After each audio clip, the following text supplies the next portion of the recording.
Hello everybody, it's Charlie again, and I'm currently playing Gotham Knights, and this will be another replay review in 2025. But yeah, other than that, let's get into it. Hope you guys enjoy. What's up guys, welcome to another replay review. As you can see, I've started the gameplay with Robin. This is a Tim Drake version of Robin with a really cool suit that I unlocked. And as you can see, I'm scaling the buildings, doing my, night patrol thing. So it does make you feel like you're in actual Gotham, right? Because there is noise in the city, there's people walking around, and they even talk to you. Most of the time, you're being disrespected because nobody thinks you're as cool as Batman or whatever. But over time, you build their trust. You could tell that the conversations change overall as you get closer to finishing the game. But if you look at here, Robin focuses on stealth because he's much smaller than the rest of the group.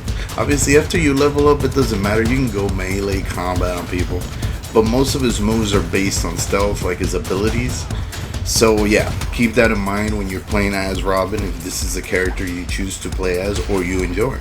Obviously, he uses a staff, a bow, or a bow staff. Some people call it redundant, call it the same thing twice. The point is that this game, the combat is not like Arkham, so don't expect that. It has its own version of what the combat should be and stuff. It does make you feel like you're a crime fighter, so if you like DC Comics and you like this type of stuff, this game might not be too bad for you.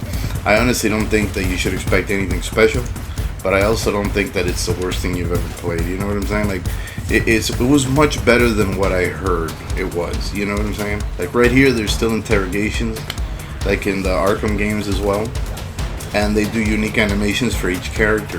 As we go on, I'll show you some more of the combat for them.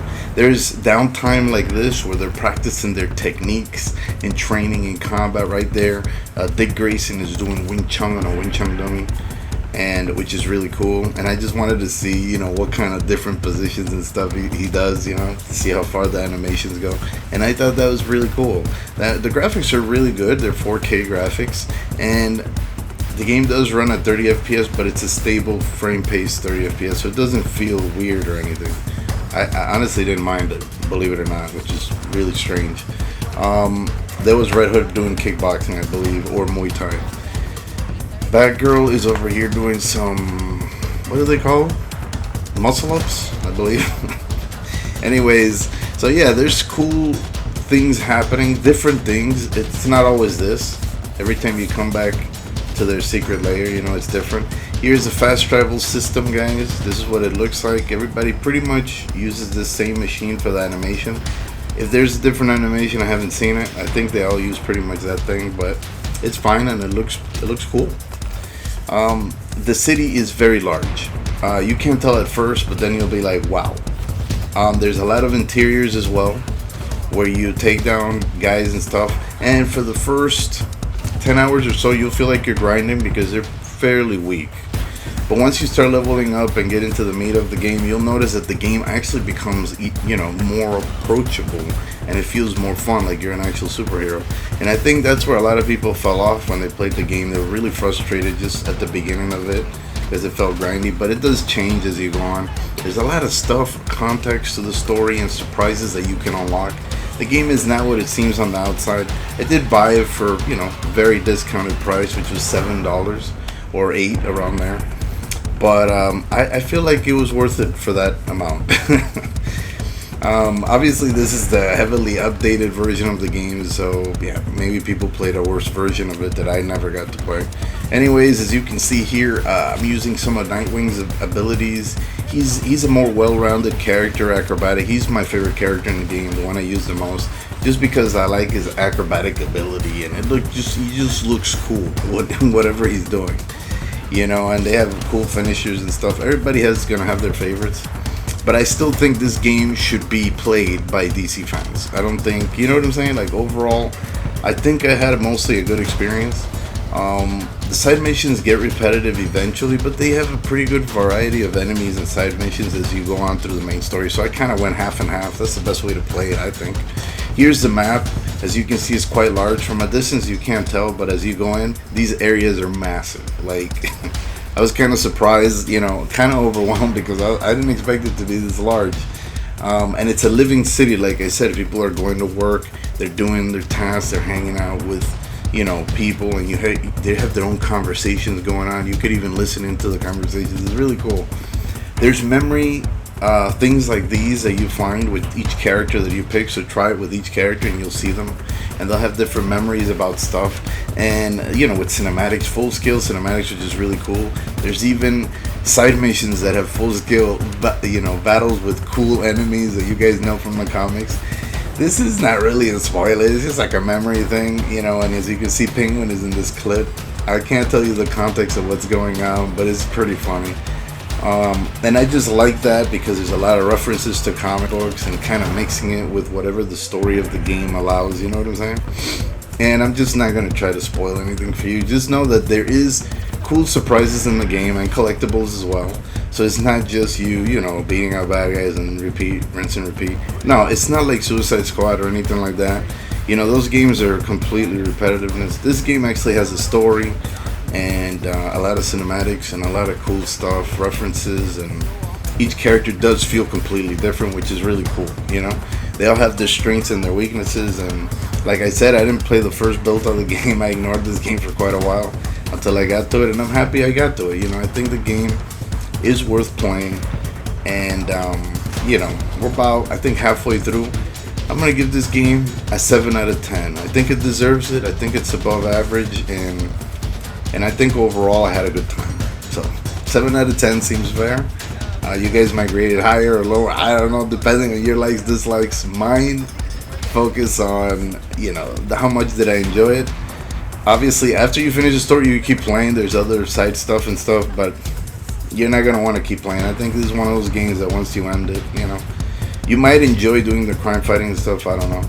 But right here, these are challenges and other stuff like collectibles, crafting, and other things like that. So I decided to put it in there so you guys could see. This is the main case files. As you can see, I completed all of them. But trust me, you're going to want to check these out. There's some interesting stuff in there. Story-wise, side mission-wise, you know, whatever. Obviously, you have your own Bat cycles or Nightwing cycle or whatever. All of them have these.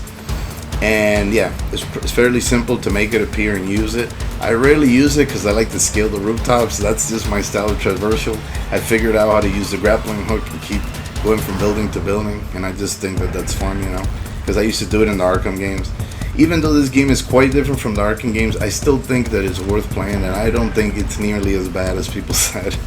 At least that's just my opinion. You know, I don't know if I'm going to get crucified at the comments. This game is crap. I don't know. To me, it did not feel like that, and it did feel like basically episodes of Arrow. You know, the first 5 seasons of Arrow that were fun, where you're fighting crime at night, you're going on patrol.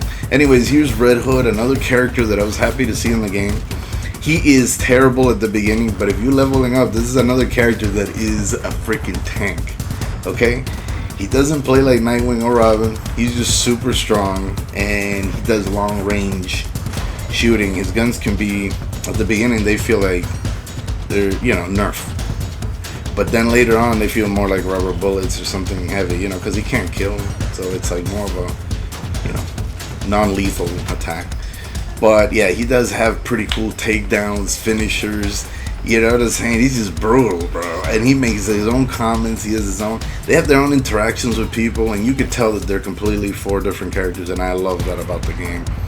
I'm glad that they didn't feel like just, you know, rinse and repeat, recycle. You know. At first, I was annoyed that they made Red Hood into such a big dude, but you know, sometimes he's drawn that way. You know, I guess. I was expecting, you know, the Red Hood movie. You know, the animation type of Red Hood where he's agile and he uses mostly weapons, but they kind of wanted to mix it up, I guess, for this story, which is fine, man. The story is actually interesting. There is interesting things about the story. You just have to be patient and deal with the first 10 hours of grind. I think 5 to 10 hours of grind. You know, I just kept playing because I like DC Comics, and it's, you can't ask everybody to have the same likes or dislikes.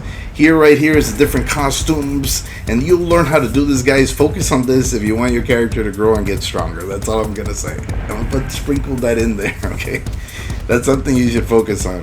Here's some Batgirl gameplay. She's completely different too. Very effective character, by the way, because she hits hard and she has very cool gadgets.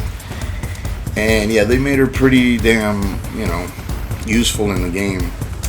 If this is your cup of tea, obviously. But the reason why I like Nightwing more is because he's just really acrobatic, and I like to be able to feel like Spider-Man, basically. And he feels like a human version of Spider-Man, but for DC. You know what I'm saying? So I really enjoyed it. But yeah, she has pretty cool finisher moves, all kinds of stuff, takedowns. You know what I'm saying? Like she feels good to play with too. And these are specific costumes I unlocked as well. These are not the default costume. There's secret areas like this, like hidden places. I'm not going to put into context where I'm at, but you'll notice a variety of enemies changed a little bit, and they can get a little tougher. Things do evolve as you play. So the gameplay, the graphics are really good.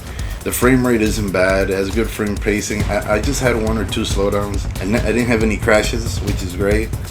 I enjoyed the story. It does get progressively more difficult, so make sure you level up your stuff. So yeah, count on that, the difficulty level.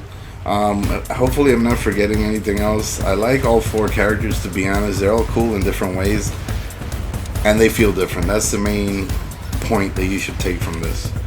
Let's see, you could talk to people in the city. You have people who help you out from a night watch.